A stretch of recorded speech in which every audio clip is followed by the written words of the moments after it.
senhores telespectadores, começa a ser um hábito eu iniciar o programa por estas palavras. Estamos num dos lugares mais bonitos que há em Portugal. Parece que todos os lugares são os mais bonitos que há em Portugal. Bom, e eu pergunto, mas isto será já uma maneira? Não, isto tem uma explicação. Primeiro, é que eu realmente só escolho lugares muito bonitos para iniciar os programas. E o segundo ponto é que em Portugal há imensos lugares que são extremamente belos. Nós é que os não conhecemos. Temos um país, de facto, cheio de encantos naturais, mas, de facto, ignoramos, nunca lá vamos. Olhem, ainda há uns dias uma senhora que está à frente de um posto de turismo ali na Marquês de Pombal, em Lisboa, vendeu umas férias para a Ilha da Madeira. Assim é uma família bem instalada, gente como deve ser, e depois diz, bom, vamos marcar aqui o voo na TAP, mas o senhor disse, eu não quero ir de avião, eu prefiro ir de comboio. Bom, é claro que não conhecemos literalmente o país, imaginem ir de comboio à Ilha da Madeira. Hoje estou, repito, num dos lugares mais belos que há em Portugal. Este anel de montanhas, além é a Serra do Gerês, aqui começa, além já é a Serra da Cabreira, e o programa vai ser, em especial, sobre o concelho de Vieira do Minho. É onde o Minho já começa a aparecer-se com Trás-os-Montes. É uma região não das mais conhecidas, mas como vão ver, não faltam motivos para vir visitá-la.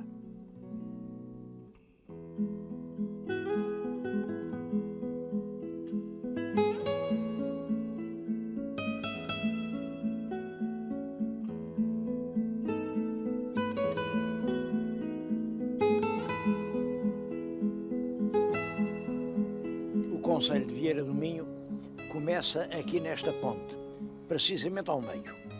Para o lado de lá, já pertence ao concelho de Terras do Boro. Para o lado de cá, é Vieira do Minho. Aliás, é o rio, isto é o rio Cávado, que marca a fronteira, aquelas serras, Terras do Boro, do lado de cá, Vieira do Minho. Aliás, se virem bem em frente, reparem, vem ali uma igreja, uns edifícios, aquilo é o famoso São Bentinho da Porta Aberta, que fica nas Terras do Boro, e que reúne peregrinos, vindos de muitos lados do mundo no verão. Chegas ali, é uma multidão enorme. Mas nós vamos até à vila de Vieira do Minho.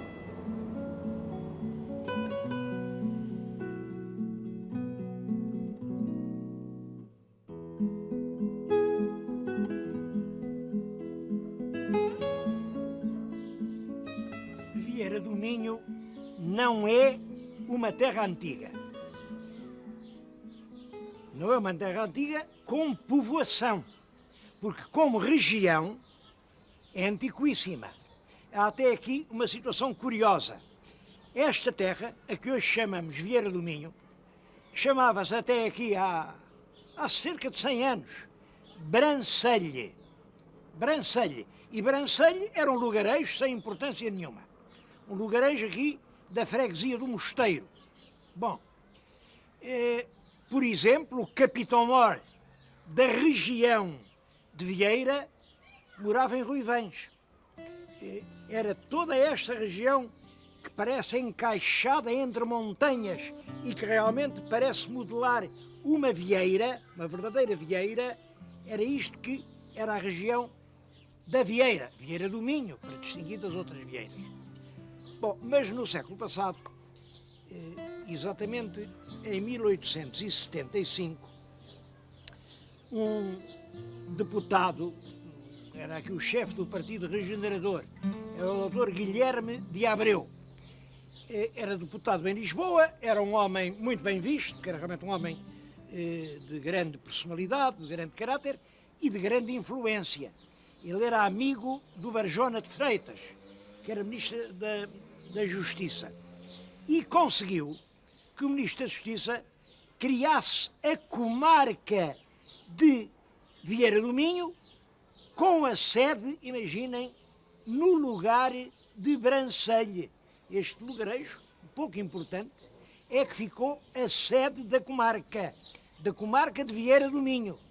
E depois, o lugar de Brancelhe chamou a si o nome de toda a região e começou-se a chamar a isto Vieira do Minho, que é o seu nome atual.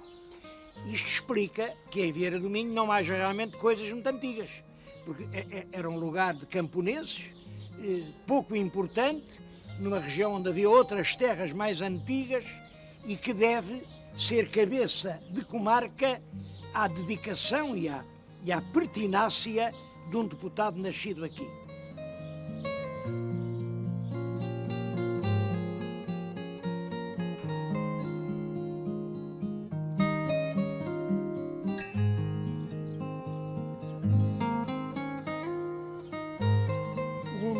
Raros edifícios antigos de Brancelhe é este solar em que lhes estou a falar. É o solar de Lamas. É uma casa realmente muito bonita. Foi comprada pela autarquia e vai ser transformada em Casa da Cultura. É por isso que ela agora está em obras e não se pode ainda visitar por dentro. Uma casa ligada a aspectos muito interessantes da história portuguesa. Eu tenho aqui nas mãos os apontamentos para a história da Revolução do Minho, de Maria da Fonte. É o célebre livro do Padre Casimiro. Padre Casimiro era aqui amigo da casa e dormiu aqui para sossegar as senhoras quando o povo já estava alvoroçado e inúmeras vezes aqui no livro se refere a este palácio. Era aqui que ele, em parte, fazia a sua base, daqui saía para comandar o povo amotinado.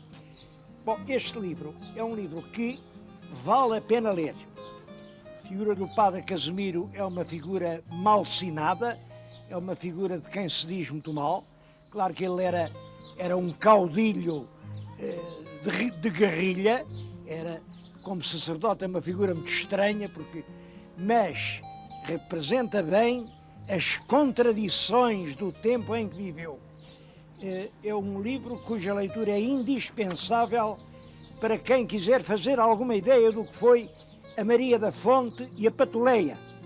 A propósito de Patuleia, o editor do livro volta aqui a dizer essa tolice, que Patuleia é dos patas ao léu.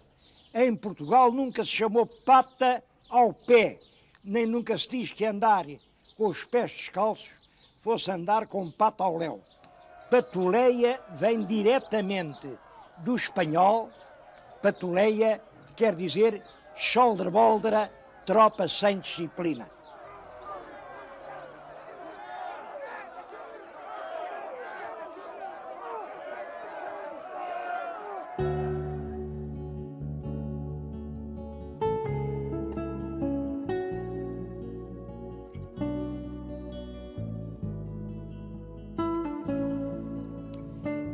Devo-lhes dizer que quem procurar aquele Minho antigo ou aquele trás-os-montes de granito, de tradição, em Vieira do Minho fica completamente desiludido.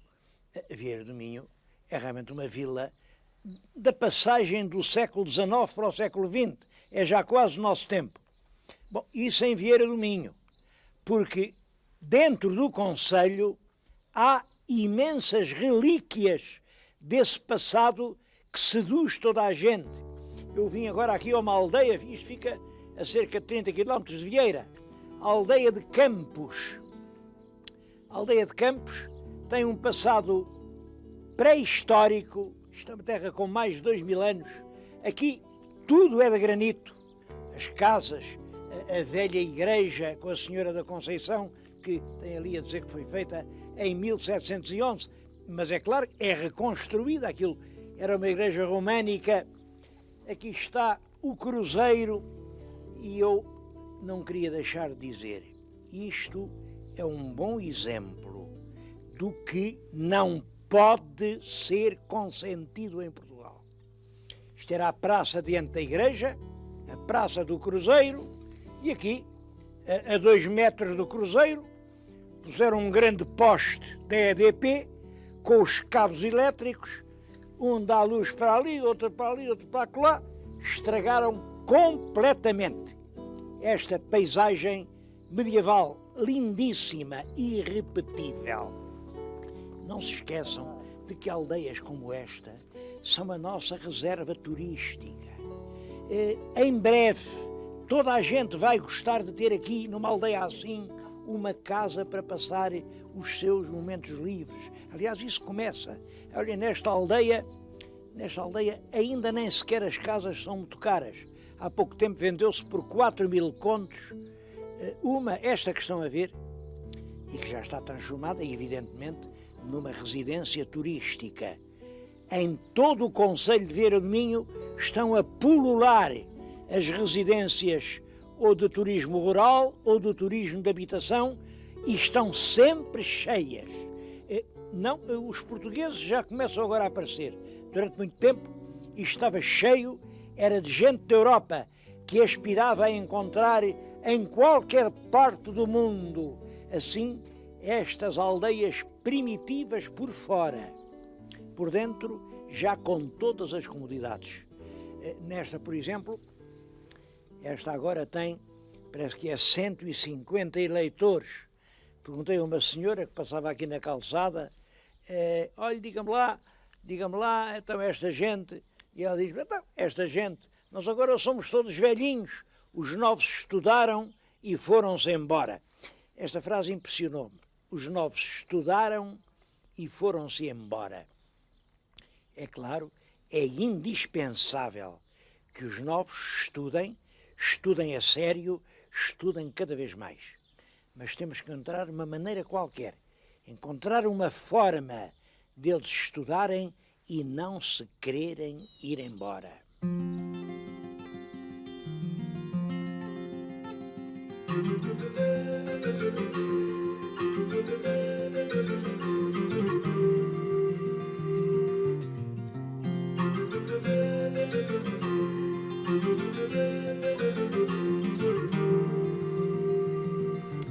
Esta paisagem surpreendente, com montanhas, com estes aparentes lagos das grandes albufeiras, com aldeias de granito, com lendas, com histórias verdadeiras, com romarias festivas, com toda a alegria do Minho. Esta paisagem, como não pode deixar de ser, atrai imensa gente de fora. É claro, e como o nosso turismo, que é o que se sabe, não constrói habitações para eles, as casas surgem quase espontaneamente. Aqui, só no concelho de Vieira do Minho, existem 24 casas abertas aos turistas.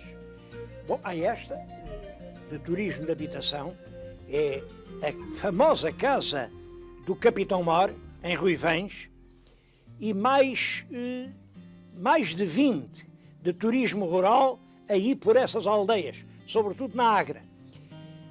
Esta do Capitão Mor é uma casa carregada de história, porque era do último Capitão Mor miguelista. Ele vivia aqui e quando os liberais ganharam a guerra, ele era um homem realmente valente e não desistiu saía de casa com os seus criados, ia a águas até ao Gerês. Em 1832, no verão, saiu, como de costume. O sargento ainda lhe disse ao meu capitão, olha que há uns rumores, era melhor o senhor ir mais prevenido, eu devia ir consigo. E ele, que era realmente um valentão, disse, qual história? Quando eu saio esta porta, até as pedras da calçada tremem com medo de mim. Bom, a verdade é que ele nessa noite foi dormir a Falderém, a casa que tinha no caminho daqui até ao Gerês, e saiu de Falderém em direção ao Gerês. E estavam emboscados 3 criminosos numa curva do caminho e, como se ele fosse um lobo, espingardearam-no e mataram-no. toda a gente disse que foram os vizinhos daquela casa ali ao lado, os vizinhos, que eram liberais, tão convictos quanto o Capitão More era absolutista ferranho. Esse drama ainda hoje paira um pouco sobre esta casa. Naturalmente os criados, quando mataram o seu Capitão More, embrulharam no anta, vieram a correr, com ele pendurado realmente num animal, e entraram aqui por uma destas portas e estenderam-no no chão.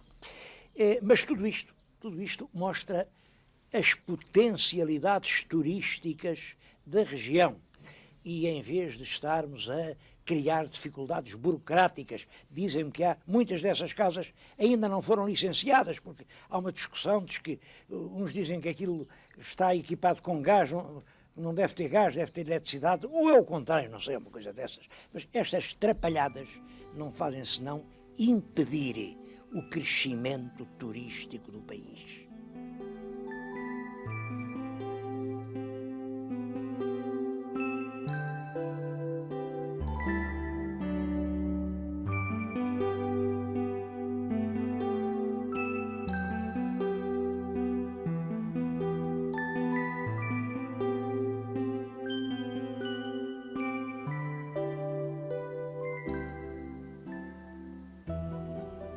Outro lugar que é preciso visitar, e acho que ninguém cá vem, é este vale das Penhas Más. Penhas Más quer dizer rochedos malditos. Estes rochedos, por qualquer razão que eu não sei, eram considerados rochedos do diabo. Aqui morava o diabo. Bom, por isso mesmo, quem precisava de se livrar do diabo vinha aqui dizer mal do diabo. Era o lugar dos esconjuros. Isto até há pouco tempo, quando uma criança estava doente, dizia-se que só aqui é que se podia curar. E curava-se desta maneira. Vinham à noite um cortejo de mulheres, pelo menos 6, vinham num profundo silêncio, uma após outra, uma trazia ao menino. Quando chegavam aqui, uma das passadeiras eram as mulheres que depois faziam a passagem do menino. Punha-se de cima do ribeiro, afastava os pés, levantava a saia e o menino era passado por debaixo dela. Mas tinha que se dizer uma oração. A oração era mais ou menos assim: o que é que tu me dás? A doença das Penhas Más. Raios partam Satanás na rocha das penas más. Camisa maldita, camisa doente, que o mal não sente, na tua ida para o mar, a doença levarás, que esta criança traz. Raios partam Satanás, raios partam Satanás. Fazia-se isto 3 vezes, e parece que as crianças ficavam boas. Diz o Padre Vieira, num belíssimo livro, a monografia de Vieira do Minho, publicada em 1923, quem viesse aqui, via estes rochedos cheios de camisas de crianças, porque era preciso deitar ao ribeiro a camisa da criança doente, pôr-lhe uma camisa nova e depois lá iam para a aldeia e a criança curava-se. Bom, eu acho graça a esta história porque ainda hoje, até em Lisboa, há gente a curar as doenças dos males de Satanás. O que é que naquela altura, em 1923, o Satanás contentava-se com a camisinha do bebê. Agora pede a camisa do pai, pede-lhe tudo, pede-lhe 10% do salário. Agora é muito mais caro apelar para Satanás.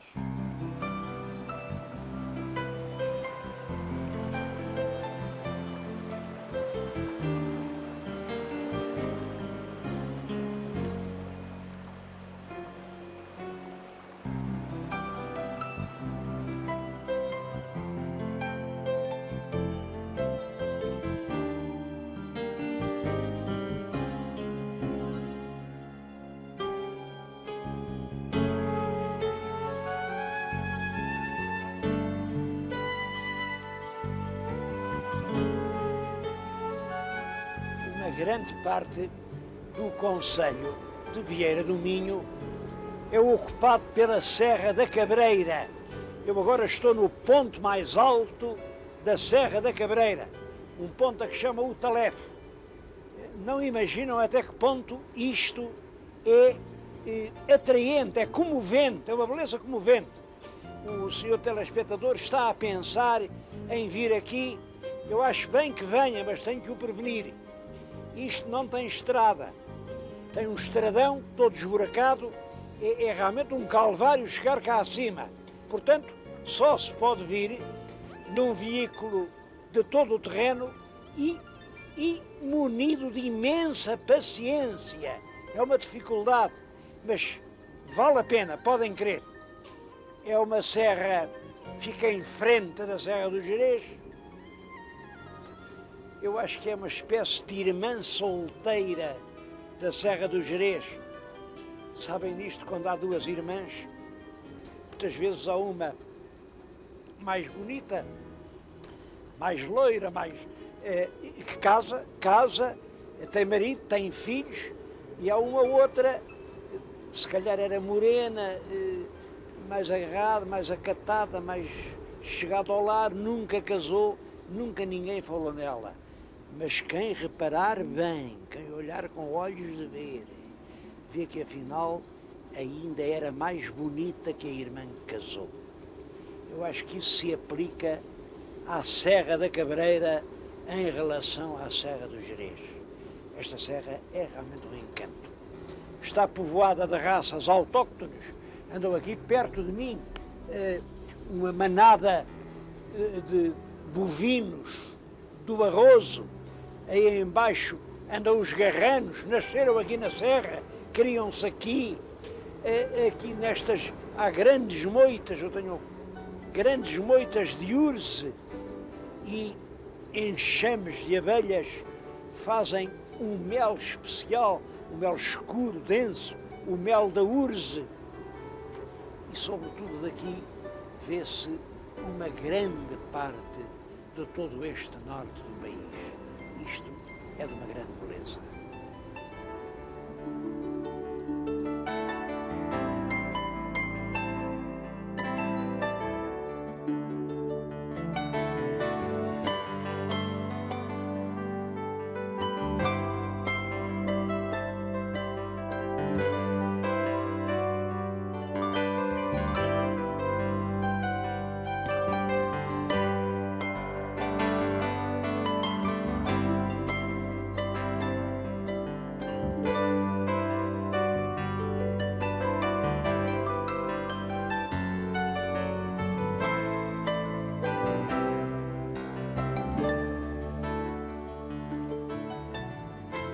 É aqui na Serra da Cabreira que nasce o rio Ave. É pelo menos este, agora é que posso dizer, é exatamente este, o ponto em que nas cartas do Estado-Maior se marca a nascente do rio Ave. Ela está na nossa frente. Então a gente sabe que o rio vai desaguar a Vila do Conde. Bom, nasce um rio e nasceu um romance. O meu telespectador está a calcular. Conde, Cabreira, bom, o romance está-se a ver. Era uma vez uma linda cabreira que andava por aqui a apacentar o seu rebanho de cabras e um dia passou, num fogoso cavalo, um conde jovem e muito bonito. É claro, a cabreira também era bonita e jovem e, portanto, todos imaginam o que aconteceu. Eu não conto, porque essas coisas devem subentender-se. E agora que já subentenderam, o conde já estava com a barriguinha cheia e botou-se no cavalo e foi-se embora. Só que a cabreira, a quem o conde tinha jurado amor eterno, ficou a chorar. E eram as lágrimas da cabreira que caíam, eram tantas, fizeram este regato. E as lágrimas da cabreira foram à procura do conde. Como o conde vivia em Vila do Conde, ele é que era o conde que deu nome à vila, este rio das lágrimas foi desaguar em Vila do Conde. Eu acho graça a esta lenda, que no fundo nasceu só da relação que a imaginação popular podia estabelecer entre duas palavras, cabreira, conde, mas que é um tema que é inúmeras vezes repetido nas lendas portuguesas, a lenda dos amores desiguais. É o conde pela cabreira ou é a condessa pelo pastor, é sempre uma história assim de amores desiguais. Uma lenda como esta deve ter nascido no século XVII. É uma lenda evidentemente barroca. Para as lágrimas da cabreira serem tantas que faziam um rio assim, isto é mesmo do século XVII.